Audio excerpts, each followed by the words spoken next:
बीडमध्ये भीषण अपघात, भरधाव कंटेनरने चिरडल्याने 6 जणांचा मृत्यू.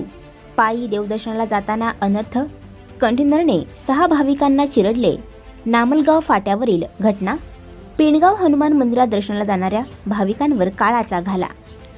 धुळे सोलापूर राष्ट्रीय महामार्गावर बीड शहराजवळील नामलगाव फाटा येथील उड्डाणपुलाजवळ सकाळी 7:30च्या सुमारास झालेल्या भीषण अपघातात 4घांचा जागीच मृत्यू झाला असून 2 जण गंभीर जखमी झाले होते.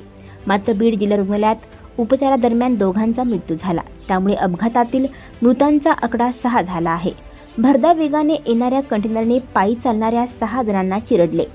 धुळे सोलापूर राष्ट्रीय महामार्गावरील बीड तालुक्यातील नामलगाव फाटा येथील SR जिनिंगजवळ सकाळी 7:30च्या सुमारास भीषण अपघात झाला. भरधाव कंटेनरने 6 जणांना चिरडले. या अपघातात 4 जणांचा जागीच मृत्यू झाला असून 2घांचा उपचारादरम्यान मृत्यू झाला आहे. या अपघातात एकूण 6 जणांचा मृत्यू झाला असून मयत हे बीड तालुक्यातीलच आहेत. या घटनेने सर्वत्र हळहळ व्यक्त केली जात आहे.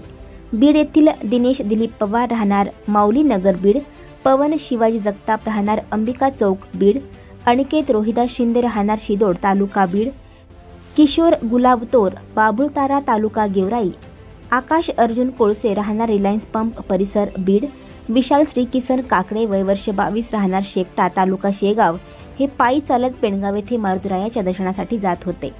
बीड ते पेणगाव असा पायी प्रवास करत असताना धुळे सोलापूर राष्ट्रीय महामार्गावरील नामलगाव येथील उड्डाणपूल पास करून पुढे असलेल्या SR जिनिंगजवळ चालत असताना पाठीमागून भरधाव आलेल्या कंटेनरने 6 जणांना चिरडले. यात 4घांचा जागीच तर 2घांचा उपचारादरम्यान मृत्यू झाला. कंटेनरच्या 2 चालकांना बीड ग्रामीण पोलीस ठाण्यातील पोलिसांनी ताब्यात घेतले. अपघातातील मृतदेह जिल्हा रुग्णालयात असून या घटनेने जिल्हा हळहळला आहे. महामार्गाला सर्व्हिस रोड नसल्यामुळे असे अपघात सातत्याने होत आहेत. आणखी नवनवीन व्हिडिओ पाहण्यासाठी आत्ताच आमच्या स्टार TV 9 चॅनलला सबस्क्राईब करा, लाईक करा, शेअर करा. Bureau report, star TV 9 Beed.